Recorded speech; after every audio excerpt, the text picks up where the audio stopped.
আজকে কিন্তু এসেছি উজ্জ্বলদার দোকানে। তো উজ্জ্বলদা, প্রথমেই তোমাকে আগে বলে দিই, কয়েকটা এখানে কোশ্চেন করবো, তোমাকে সঠিক অ্যান্সার দিই। তোমার এই দোকানটার নাম উজ্জ্বলদা কেন? তোমার কি অরিজিনাল নাম উজ্জ্বলদা? এটা হচ্ছে আমাদের দোকানের নাম হচ্ছে মেগা ফাস্টফুড। আর এই উজ্জ্বলদার নামটা হচ্ছে আমাদের মধ্যমগ্রামের একজন ফুটবলার ছিল। তখন আমার ভিডিও করতো, আমার না অনেক সবার ভিডিও করতো। তখনও শর্ট যে তোমরা যেটা ছাড়ো, তখন আমাকে এসে বললো দাদা এখন শর্ট ভিডিওটা খুব ভালো যাচ্ছে, তাহলে করো, আমার তো কোনো ব্যাপার নেই। তখন ওই শর্ট ভিডিওটায় উজ্জ্বলদার বিরিয়ানি বলে লিখেছিল। তারপর থেকে ওর ওই কথাটার জন্য তারপর থেকে উজ্জ্বলদার বিরিয়ানি। উজ্জ্বলদার বিরিয়ানি নামে সবাই চেনে। আমাদের তো এই ব্যানার ট্যানার ভোট কিছু ছিল না। তবে যখন কাস্টমার আসে, যখন আশেপাশের দোকানদারকে যখন জিজ্ঞাসা করে, কিছু লোক বলে দেয়, কিছু লোক বলে চিনি না। মানে সেটা কি ইচ্ছা করে বলতো? যে বলে সেটা তার ব্যাপার। তারপরে কি করলাম, তখন আমাদের বঙ্কিম বলে তারা দিদি আসে যে তুমি দোকানে তোমার এত বেচে কিনা, তুমি একটা বোর্ড বানাতে পারছো না? আমার দিদি আমি বানাতে দিয়েছি, ওটা তো 15-20 দিন সময় নিয়েছিল। তারপরে আমাদের ওই বোর্ডটা বানানো, তখন আমাদের একটা চিন্তা ভাবনা, একটা দোকানে, আমি একটা দোকানের কথা বলেছিলাম সামনে, সেই দোকানটা আমি করতে গিয়ে দোকানটা আমাকে দেয়নি বলছি। রোববার দিন যেতে বলেছিল, উনি রোববার দিন বাড়ি থাকে। আমি রোববার দিনকে সেদিন আমার দোকানে একটা হঠাৎ করে একটা অর্ডার এসে যায়। আমাকে বললো যে 12টার ভিতরে যেতে। আমি 12টা, সেই অর্ডারটা ছিল 1টার সময়। আমার মাল দিতে দিতে 2:30 হয়েছে। তখন আমি ফোন করে বললাম যে দাদা আমি এখন আসবো। তো বলছে তুমি প্রথম দিনেই আমার কথা খেলাপ করলে, তুমি আমার ভাড়া কিনে। আমি বললাম যে আমার তো এরকম একটা অর্ডার এসেছিল, আমি বেরোতে পারিনি। সাথে ওখানে আর দুজন লোক, অর্ডারের মালটা না দিয়ে আমি যাবো কি করে? আমাকে ওই কথা বলার পরে উনি আমার মুখের পরে ফোনটা কেটে দিই। আমি ওখানে চুপচাপ বসেছিলাম। তবে আমি দোকান দেখছি করে দাদার সাথে কথাবার্তা বললাম, বলার পরে অনেকদিন ধরে কথা হলো।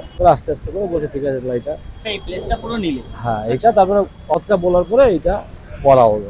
তোমার এই যে বিরিয়ানি যখন স্টার্টিং করেছিলে, প্রথম কত টাকা থেকে আরম্ভ করেছো? 50 টাকা থেকে বিরিয়ানি স্টার্টিং করতে। তারপরে এখন বর্তমানে চিকেন বিরিয়ানি কি দাম রেখেছো? 160 টাকা। মাটন বিরিয়ানি ধরুন 250 টাকা। আচ্ছা, তোমার কোথাও না কোথাও গিয়ে মনে হয় না যে মধ্যমগ্রামে এত বিরিয়ানি থাকতে আমার বিরিয়ানিটাই সেরা?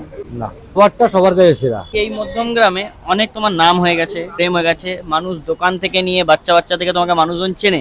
তোমার এখানে রেসপেক্ট কিরকম পাও? ভালো। বাচ্চা যখন বলে ও উজ্জ্বলদার দোকানে বিরিয়ানি খাবে, ওটা একটা আনন্দের ব্যাপার না? বলে বাবা বলছে দাদা, বাচ্চাটাও বলছে দাদা।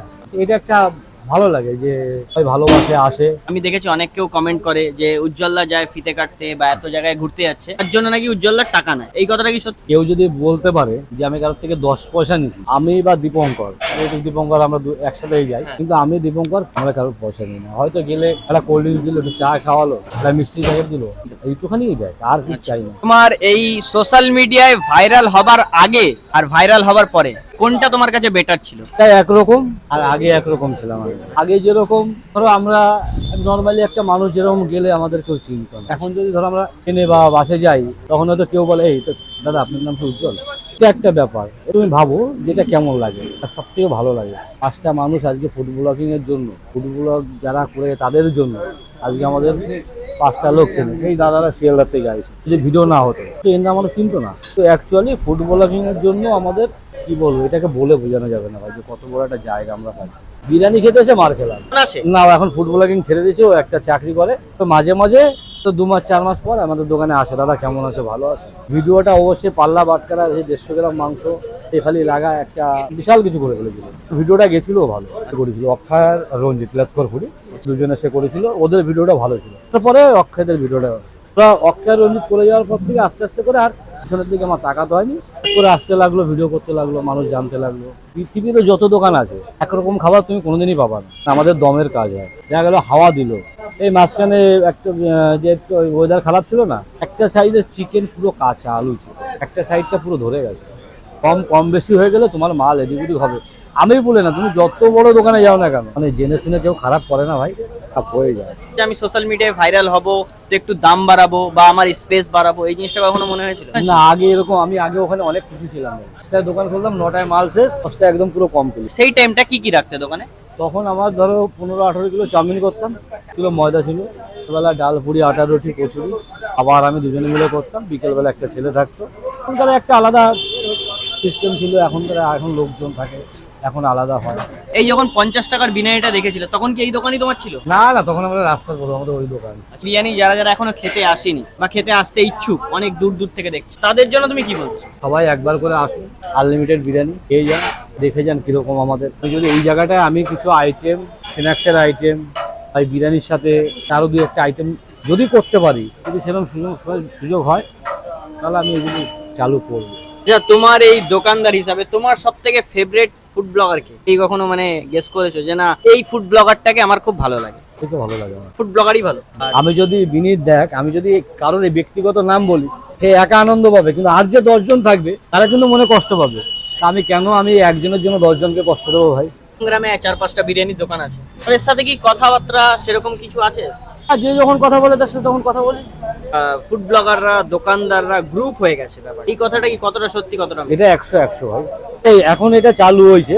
আমি দেখ, আমরা যারা বেরোই, আমাদের একটা বলা হচ্ছে কি, ধর তোর একটা প্রমোশন আসবে, সে হয়তো বললো দাদা তুমি একটু আমেরিকান দাদা উজ্জ্বলদাকে একটুখানি যদি বলো আমাদের সাথে আসতে, হয়তো পয়সা নেই না, হয়তো সে হয়তো বললো তাহলে ওদের তাহলে গাড়ি পাঠাতে হবে, তবে কিন্তু আমরা যাই না, পয়সা নেই না কিছু, কোনো হয়তো ওখানে গিয়ে আমাদের একটু খাবার দাবার দিল, হয়তো আমাদের দেখে সেই দোকানে 5টা কাস্টমার গেল, যেতেই পারে ভাই, বা 2টো কাস্টমার গেল, এরকম আমরা যাই। কিন্তু এটা নেই আমার দোকানের খাবার নিয়ে ওর দোকানে, ওর দোকানের খাবার নিয়ে এই দোকানে। আমি সবাইকে বলি এগুলি না করাটাই ভালো, কারণ হয়তো আমার ভালো হচ্ছে তার খারাপ হচ্ছে। সবাইকে বলি ভাই তোমরা খাবারের ফুড ব্লগিং মানে তুমি ওরা ফুডের ইটা করো, কাউকে আমার বলে না, কোনো দোকানদারকে নিয়ে কেউ ছোট করো না। সবার দোকানে সবাই যায়, ফুডের যখন ভিডিও করছো তুমি ফুডটা খাও, কেমন রিভিউ হয়, যদি খারাপ হয় সেই দোকানদারকে বলো যে দাদা এটা খারাপ হয়েছে কি ভাই এটা খারাপ হয়েছে, তাহলে কি হয় ভালো হয় ভাই। পাশে একটা দোকান ধর আমার দোকান থেকে নিয়ে এর দোকানে বললো, এর দোকান থেকে ওর দোকানে বললো, তাহলে কি হলো আমাদের দোকানদারদের ভিতরে একটা ঝামেলা সৃষ্টি হয়ে গেল, মন কষাকষি হয়ে গেল। সবসময় বলে যে এইগুলি না করাটাই সব থেকে ভালো। যেরকম খাবার করে তার সেরকম রিভিউ দাও, যে কোনো দোকানদারের ভুল হয় তাকে তুমি বলো। খারাপ ভাই একদম এটাই ঠিক। দেখ, একটা দোকানের ভিডিও করে না চলবে না ভাই, 10টা দোকানদারি 10টা দোকানে ভিডিও করতে হবে। কেউ হয়তো একটা দোকানে ভিডিও আজকে হয়তো তো 2 লাখ ভিউজ গেল, কালকে 10,000 ভিউজ গেল, পরশুদিন 1,000 গেল, যে দোকানটা হয়তো মনে করছি আমি ওই দোকানে যাবো না, সেই দোকানে দেখা গেলো তো 5 লাখ ভিউজ হয়ে গেল। তাহলে আমার মতে একটা ফুড ব্লগারের সব দোকানে যাওয়া উচিত। কখনো এরকম হয়েছে তোমার সাথে যে একটা ফুড ব্লগার এসছে বিরিয়ানি খেলো, অথচ আলু টাইট, চিকেন টাইট, সেও ক্যামেরাতে বলেছে নাকি ভালো, এবার সেই ভিডিওটা দেখে 5টা মানুষ আসলো, সে তোমাকে বাজে কথা দুটো বললো যে না আমি তো দেখে আসলাম এর অমুক চ্যানেলের না ভিডিও? এরকম কিছু হয়নি, তবে আলু শক্ত হয়েছে, মাংস শক্ত হয়েছে, কিন্তু এরকম বা ফুড ব্লগ দেখে এসে আমার বলেনি, আমাকে অন্তত বলেনি যে তোমার বিরিয়ানি এরকম খারাপ এইগুলি এখনো পর্যন্ত বলেনি। হ্যাঁ আমাকে অনেকে এরকম বলেছে দাদা মটনটা একটু টাইট হয়েছে, আর দম কম বেশি এগুলো হয়ে যায়, নেক্সট টাইম ঠিক করে নিও। হ্যাঁ এটা আমি ঠিক করে নেবো, এরকম আমাকে কাস্টমারের ফিডব্যাক দিছে। ভালো হলে বলতে হবে না, খারাপ হলে যেন বলে যায়। সোশ্যাল মিডিয়ায় ভাইরাল হবার পর কত দূর দূর থেকে মানুষজন তোমার এখানে খেতে এসছে? আমাদের বাইরের থেকে সব থেকে বেশি হয়েছে বাংলাদেশের লোক, বাংলাদেশ, কাতার, দুবাই থেকে বেশি দূরে গেছে হচ্ছিল জার্মানিতে, আর যেটা 31 ঘন্টা না 32 ঘন্টা প্লেনে করে। অবশ্য ওদের খাবারটা আমি আলাদা সব কিছু করে দিয়েছিলাম, সব ফয়েলে প্যাক করে দিয়েছিলাম। আচ্ছা, এই 31 ঘন্টা বা 32 ঘন্টা কখনো খাবারটা নষ্ট হয়ে যায়নি? না এখান থেকে তো ঠান্ডা করে গেছে, প্লেন তো এসি, এখান থেকে ওরা ফ্রিজে রেখে দিয়েছে, তারপরে অল্প অল্প করে গরম করেছে। ওরা নিয়ে গেছিলো মানে 6 প্যাকেট না 7 প্যাকেট নিয়ে গেছিলো, তো ওরা অল্প অল্প করে গরম করেছে। আর আমি ওদের বলে দিলাম যে এইভাবে গরম করো, গরম করে একটু, তাহলে মনে হয় না খারাপ হবে। বিরিয়ানিটা খারাপ করে বেশিরভাগ আলুতে, রাইস দিয়ে যদি তুমি গরম মাইক ওভেনে দিছো, তাহলে তুমি মনে করো যে বিরিয়ানিটা খারাপের দিকে যাবে। তো চলো আজকের এপিসোডটা এত পর্যন্তই রাখবো, দেখা যাক নেক্সট কি ভিডিও আনতে পারি, তোমরা কমেন্ট করে জানিও। আজকে বন্ধু, টাটা।